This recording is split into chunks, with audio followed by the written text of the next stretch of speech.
صباح الخير. النهارده هاخدكم معايا في فلوج وانا بحضر الكوليكشن الجديده الاليميتي، واحنا بنحضر الكوليكشن دي على كذا يوم مش على يوم واحد. علشان كده فلوج النهارده هيكون عباره عن ايام مختلفه بنحضر فيها الكوليكشن دي، بنحضر فيها واحنا بنصور واحنا بنعمل اديتنج واحنا خارجين واحنا بنعمل كل حاجه. هاخدكم معايا فيها، ولو عجبكم الفيديو اعملوا لايك سبسكرايب اعملوا في الانستجرام بتاعي، ويلا بينا نبتدي الفيديو. اول حاجه واللي انتوا شايفينه ان انا بعمله ده، انا بجهز علشان انا نازله اشتري الكوليكشن الجديده. وانا نازله اشتري الكوليكشن الجديده مش بحط ميك اب خالص، بس انا طبعا قلت لكم قبل كده ان الروج حاجه مستحيل اعرف اتخلى عنها. انا بحب جدا الروج وبحب جدا ان انا احطه حتى لو مش هحط اي نوع من انواع الميك اب على وشي. وقبل اي حاجه كان عندي اوردر كان المفروض ان انا اجهزه عشان انزله لشركه الشحن قبل ما اروح اعمل شغلي. وانا هنا بوريكم بس الستيكرز والراب اللي انا بعملها علشان اي باك تروح لشركه الشحن. وانا نازله عاده بحب ان انا اخد التوت باك دي معايا وانا نازله، بالذات اشتري الكوليكشن الجديده اللي هي بتبقى واسعه قوي. بس المره دي قررت ان انا ما اعملش كده، ولبست اكتر حاجه مريحه عندي بنطلون جينز واسع وسويت شيرت ده، بس علشان اعرف اتحرك بيه براحتي وما احسش ان انا وانا ماشيه في حاجه مقيداني او مضايقاني وكده. وده طبعا اكتر كوتشي انا بحبه في الدنيا لان هو مريح جدا حتى لو شكله مش افضل حاجه. وقررت المره دي ان انا اخد الشنطه دي، كنت وريتها لكم قبل كده في فيديو، كانت برده من كوليكشن قديمه عندنا. بس الشنطه دي بتبقى مريحه جدا بالنسبه لي علشان بعرف احافظ فيها على الفلوس اللي انا هاخدها، لان انا كان ورايا مشوار علشان اسحب فلوس. وبصراحه انا عندي عقده من موضوع الفلوس ده، خايف ان هي تتسرق مني او تروح او اي حاجه. عشان كده بحافظ جدا على الفلوس في شنطه تكون جنبي او شنطه اعرف ان انا اتحرك بيها. نزلت لشركه الشحن، وده اسرع عابدين كنت حابب بس ان انا اوريه لكم لان شركه الشحن جنب بيتي جدا، ودي حاجه مفيده قوي الصراحه بالنسبه لي. اول حاجه رحت فوري علشان كنت عايزه اسحب فلوس، وبعد ما قعدت حوالي ساعه وشويه مش ساعه بس، اكتشفت ان هو مفيش سحب، السيستم وقع، فاضطريت ان انا اروح مكان تاني بعيد خالص الصراحه علشان اسحب الفلوس دي. وكنت جعانه جدا في النص فاشتريت حاجه اكلها سريعه، وبعد كده رحت اشتريت الكوليكشن. ولو انتوا مش عارفين، لان انتوا لو مش عندي على الانستجرام فاكيد مش هتكونوا عارفين، ففي حاجات كده اعتبروها بنعملها علشان الحظ مش عشان اي حاجه. بنحب بعد ما نشتري اي كوليكشن جديده ان احنا نروح سكند كاب، وعاده بنشرب نفس الحاجتين، لان مش عارفين انتوا اللي بيلبس نفس اللبس كل امتحان علشان عارف ان خلاص اول امتحان كان سهل بالنسبه له باللبس ده. فالصراحه دي حاجه طفوليه شويه بس احنا بنحب ان احنا نعملها. وهنا كنا بنتناقش المفروض هنصور الباكس دي ازاي، وقررنا ان احنا ندخل ستايل اسلامي في التصوير بتاعنا. وده عادي، احنا بنحب ان احنا بس كل مره نعمل مود مختلف للتصوير علشان الناس ما تزهقش خالص. كمان بندخل الارت في التصوير بتاعنا. وبعد كده روحت البيت قعدت اشوف الباجز واتشيك عليها كويس جدا. والنهارده بقى دي 2، وهو اليوم اللي انتوا شايفين وشي فيه بيبقى عامل ازاي. بجد ببقى صاحيه متوتره جدا وتعبانه جدا، وببقى تقريبا مش نايمه، يعني ما بعرفش انام كويس.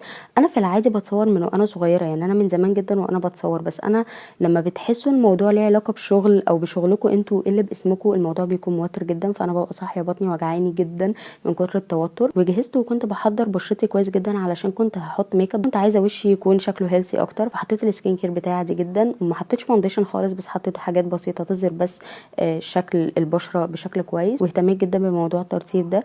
وده كان شكل الاوتفيت. انا كنت هلبس سكارف اسود بس قررت ان انا اغيره على اخر لحظه. ونزلت ركبت اوبر، رحت المكان اللي احنا كنا هنصور فيه. احنا كنا هنصور في بيت السحيمي، هو بيت مهم جدا في شارع المعز، والبيت ده كان لينا ذكريات فيه كتير جدا. كنا بننزل نرسم فيه وقت الكليه، وبجد اول ما دخلنا المكان حسينا ان احنا رحنا حاجه غاليه قوي علينا وحاجه مهمه جدا بالنسبه لنا. بدانا تصوير، وتصوير الصراحه كان رهيب تحفه، هتشوفوه في اخر الفيديو. بجد التصوير في الاماكن دي مختلف جدا، وتحسوا كده عارفين في روح، يعني في حاجه بتحسوها كده وانتوا هناك.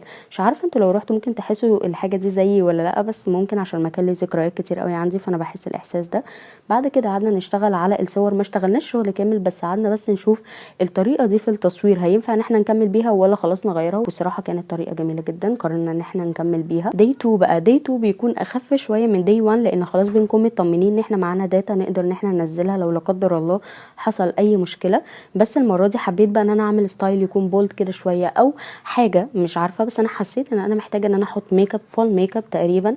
وحسيت ان انا محتاجه برضو اغمق في عينيا شويه، علشان كده حطيت اي شادو اسود، حاجه بسيطه قوي بس مش حاجه كتير خالص. وحطيت هايلايتر وفاونديشن وكل حاجه ممكن ان هي تخلي بقى شكل الميك اب يبان قوي. وده الصراحه انا مش بعمله كتير، بس قررت المره دي ان انا اعمله علشان انا كنت حابه جدا ان انا البس اسود كله، وكنت حابه ان انا احط لبستيك يكون لونه احمر. وبالذات وانا بصور بحب جدا ان انا اهتم ان الميك اب بتاعي ما يكونش فيه اي حاجه، عارفين الحاجات كده اللي بتظهر في الوش دي واحنا مثلا مش واخدين بالنا ان احنا دمجنها كويس او كده. فالموضوع ده بيضايقني جدا في موضوع التصوير، لان انا بصراحه دلوقتي ما بقتش احب خالص ان انا اعمل اديتنج على شكل وشي خالص، ولا في الميك اب ولا اي حاجه.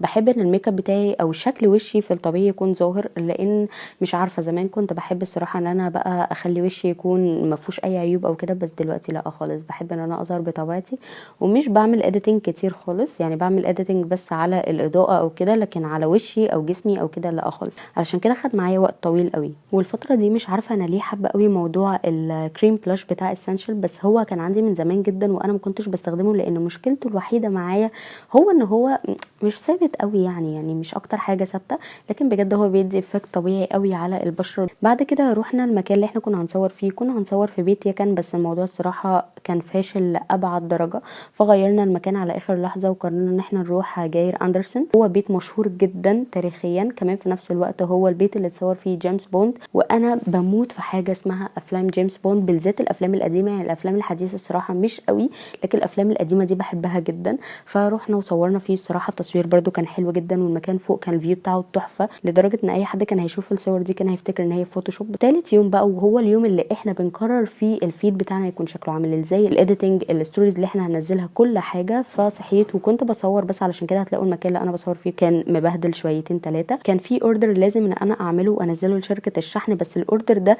كان قبل اصلا ما ننزل الكوليكشن، وكان الباج اللي احنا هننزلها في الكوليكشن الجديده. مش عارفه انتوا هتفهموا قصدي ولا لا، بس دي حاجه احنا مش بنعملها غير في حاله معينه، والحاله دي ما اعتقدش ان انتوا تعرفوها قوي، ما اعتقدش برده ان انا هقول لكم عليها دلوقتي الصراحه. بس المهم ان انا بعد ما جهزت الاوردر ده حسيت ان اللبس اللي انا لابساه مش حاساه قوي، فكرت ان انا اغير الاوتفيت لبيج واسود بس ما يكونش فيه لون غامق قوي، علشان انا مش عارفه حسيت ان المود بتاعي مش جايب ان انا البس حاجه غامقه قوي. ولبست الشنطه دي اللي كل الناس الحمد لله بتحسدني عليها، لان هي كانت من كوليكشن وما كانش فيه منها كتير خالص، كان فيه منها 2 وانا خدت واحده وبنت تانية خدت واحده. بس قبل ما كنت اقابل هايدي قررت ان انا اروح اجيب لها ورده، علشان انا اللاف لانجوج بتاعتي ان انا بهتم بالحاجات اللي الشخص اللي انا بحبه بيحبها، وهايدي بتحب جدا الورد زي ما انا كمان بحبه. حسيت بجد ان هي تعبت جدا الفتره اللي فاتت، علشان كده حسيت من قلبي ان انا عايزه افرحها. وبعد كده رحنا قعدنا في نفس المكان وشربنا نفس الكوفي اللي احنا بنتفائل بيها. يعني حاسه انا خلاص مش محتاجه ان انا اعيد الموضوع ده. وقعدنا بقى ان احنا نشتغل على الحاجات اللي احنا هنعملها في الفيد بتاعه انستجرام، والحاجات اللي احنا هننزلها، مين الناس اللي احنا هنبعت لهم. ودي حاجه الصراحه انا بعد ما بعتنا لهم وخلاص خلصنا، عايزه اقول لكم الحمد لله كنا محظوظين جدا جدا المره دي. لو انتم موجودين عندنا على الاكونت فانتوا هتفهموا ليه انا بقول لكم كده. بعد كده رحنا المكان التاني بقى اللي احنا بنتفائل بيه واللي احنا لازم ننهي بيه اي كوليكشن. لو انتم ملاحظين فدي بيك كولا اللي في ايدي طعمها وحش قوي، بس احنا مضطرين احنا نشربها علشان مقاطعه. ورحنا بيسترو احنا لازم بناكل فيه كل مره قبل ما ننزل اي كوليكشن علشان احنا بنتفائل بيه، بس للاسف المره دي قررنا ان احنا نغير الباستا بيتزا، وبجد طعم البيتزا كان وحش جدا. وبس كده خلصنا اليوم، ودي كانت اخر مرحله في ان احنا بنجهز الكوليكشن بتاعنا. ودي شويه من الصور اللي انا كنت حابه ان انا اوريها لكم في الاخر خالص اللي احنا جهزناها للكوليكشن. والمره دي بجد انا مبسوطه جدا ان احنا قررنا ان احنا نصور اسلاميك ارت، علشان انا حبيت ان انا ادخل ارت في شغلنا، لان احنا جزء من حياتنا عباره عن ارت اصلا. احنا درسنا في فنون جميله، فدي حاجه كانت مهمه جدا بالنسبه لي ان احنا نظهر ده للناس، والناس تحس ان احنا براند مختلف، مش مختلف بس ان احنا بنقدم شنط، لا مختلف كمان في التصوير. وبس كده، لو عجبكم الفيديو اعملوا لايك سبسكرايب، اعملوا في الانستجرام بتاعي والانستجرام طبعا بتاع اليميتي لو حابين انتوا تشوفوا الباكس دي. وباي باي.